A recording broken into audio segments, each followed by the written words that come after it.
My name's Chris. I'm with SunPower by Photon Brothers. We're here at the Solar Design Center in Pueblo, Colorado. And today we're talking a little bit about how to read the Black Hills bill after going solar. That's a big question that keeps popping up. Customers are familiar with their bills before going solar. It looks different afterwards. And we're here today to explain some of those differences and a little bit about what you're looking at when you're looking at your bill after going solar.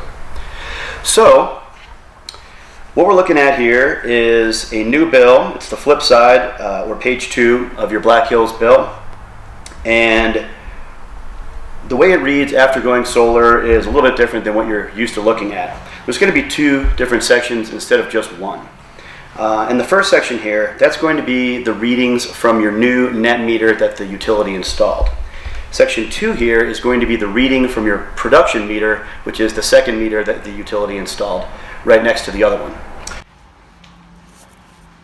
On the top left corner of your bill, the first number we see is your meter reading, which is the same type of meter reading you've seen ever since you moved into your house, even before solar. Only now, the meter reading is going to be a lot lower. So, most people are confused as to why that's not 0. The reason is that this is the positive direction that the meter has spun for the month. In other words, when your solar is off and it's nighttime, Black Hills will read a meter that shows how much power you pulled from the grid at night. So the very first number we're looking at here is the top number. What that indicates is how much power you've actually drawn from the grid during this current month or billing cycle. The second number right below that is your net meter number. And what that indicates is the N reading. And the difference between the two is going to be a number that appears over here in the right-hand column under Adjust to Banked Energy, okay? So depending on whether you were a net producer or a net user during that given month, this adjustment to banked energy, or the difference between these two numbers, is going to be either a positive or a negative number.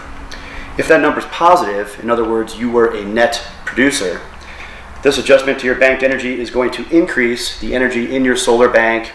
The following month, when you get your bill, you'll see the adjustment, which will be, in the case of this bill, 192 kilowatt hours greater than it was the month before. And that will be carried forward.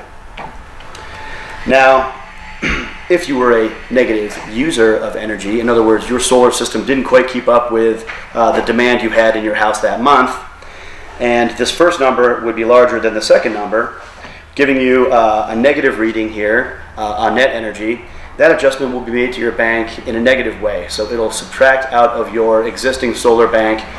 The adjustment you'll see next month will be 192 kilowatt hours, in this case, lower than what it shows this month. Hope that makes sense to everybody, and I hope that helps. Give us a call if you have any other questions.